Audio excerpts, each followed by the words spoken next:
வணக்கம் நேயர்களே.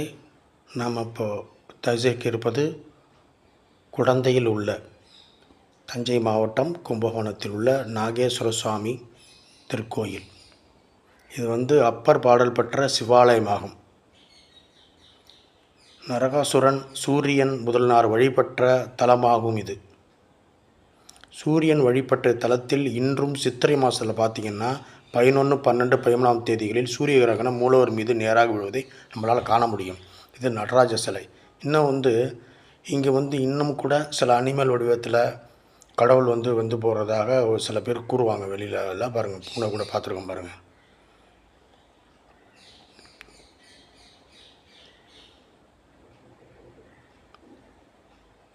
இறைவன் நாகேஸ்வரன், இரவி பெரிய நாயகி தேவார பாடல்கள் பெற்ற தலங்களாக சோழநாடு காவேரி தென்கரை தரத்தில் அமைந்துள்ள 27வது சிவத்தலமும் இது. இது எப்படி தமிழகத்தில் கும்பகோணத்தில் நாகேஸ்வரன் கோயில் இருக்கோ அதேமாதிரி புதுக்கோட்டையில் அருகில் உள்ள பேரையூர் மற்றும் கன்னியாகுமரி மாவட்டத்தில் நாகர்கோயிலில் கூட ஆகிய பிற நகரிலும் கூட இதேமாதிரி நாகேஸ்வரன் கோயில் இருக்கும் அங்கேயும். ஆனால் இங்கே உள்ளது மிகவும் பழமை வாய்ந்தது, 1000 ஆண்டுகள் பழமை வாய்ந்தது.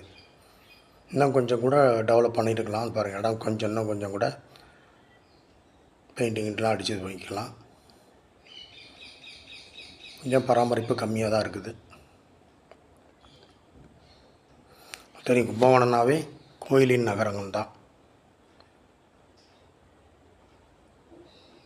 ஒரு முறையாச்சும் இந்த கோயிலுக்கு நீங்கள் போனீங்கன்னா இறைவனோட அருள் பெறலாம்.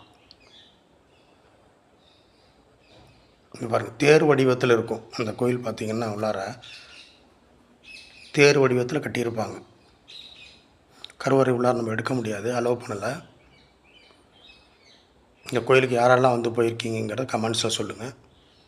இந்த கோயிலோட சிறப்பு உங்களுக்கு தெரிஞ்சிருந்தால் கூட கமெண்ட்ஸில் சொல்லுங்கள்.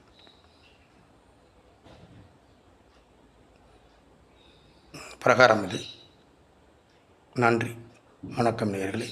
மற்றொரு காட்சியில் பார்க்கலாம். வணக்கம்.